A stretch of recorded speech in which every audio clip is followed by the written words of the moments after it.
صلوا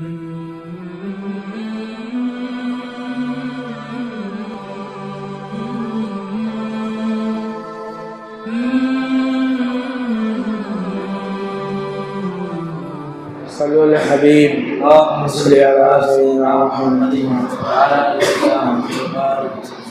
எனக்கு இந்த மன்றத்தில் குறிக்கப்பட்ட தலைப்பு ஹிக்மத்.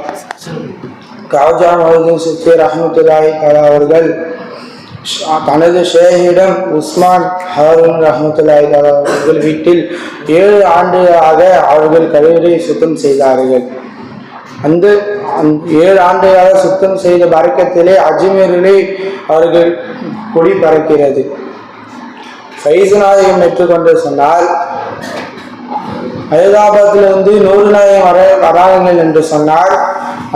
வயசான காலத்திலும் ஃபைஸ் நாயகம் தான் 100 நாயகம் பைகளை எடுத்துன்னு வருவார்கள். ஃபைஸ் நாயகம் சொன்னால் அத்தனை முறையும் வருவார்கள். ஆனால் தனது ஷேகை நான் தான் எடுத்துன்னு வர, அந்த பையை நான் தான் எடுத்துன்னு வரேன் என்று சொன்னார்கள்.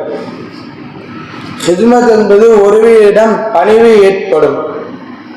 நம்ம சர்க்கார் எடுத்துக்கொண்டு சொன்னார் எழுத்து பேச்சு வராது. அப்போ சர்க்காரு லெட்டர் எழுதுறார்கள். சர்க்கார் அவங்க அத்தா படித்து பார்த்து அந்த எந்த உஸ்தாத் எழுத்து பேச்சு எந்த உஸ்தாத் அவரிடம் ஹித்மத் செய்யுங்கள். எப்படி ஒரு தண்ணி எதுவுமே கொடுத்தாலும் அது ஹித்மத் தான் ஏற்படும். அவர்கள் தூங்குறார்கள் என்று சொன்னால் அவர்கள் அந்த இடத்தை பெருகி விட்டு அவர்கள் தலைகாணி போட்டால் அது ஹித்மத் தான் என்று சொல்லப்படும்.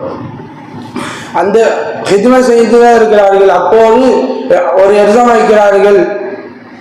அப்போது சர்க்கார் நாயகம் மதரசாவிலே படிச்சுட்டு வந்தார்கள்.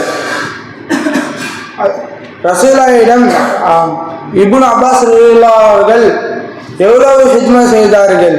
நைட்டு இரவிலும் ரசூலா பாத்ரூம் போவார்கள் என்று அவர்கள் தண்ணீர் வாழை நிறையா ஃபுல் பண்ணி வச்சுட்டு வந்தார்கள். அப்போ ரசூல் ஸல்லல்லாஹு அலைஹி வஸல்லம் பாத்ரூம் போயிட்டு வந்து கேட்குறாரு, எந்த இரவில் யாருமா தண்ணீர் பிடிச்சி வச்சது சொல்றாரு. அப்போது நான் தான் தண்ணி பிடிச்சி வச்சேன்னு சொல்றாரு அப்பாஸ் ரலியல்லாஹு அவர்கள். அதே போல நம்மளும் ஹித்மத் செய்யக்கூடிய பாக்கியத்தை அல்லாஹ் நம்மளுக்கும் உங்களுக்கும் தருவானாக. அஸ்ஸலாமு அலைக்கும் வரஹ்மத்துல்லாஹி தஆலா வபரகாத்துஹு.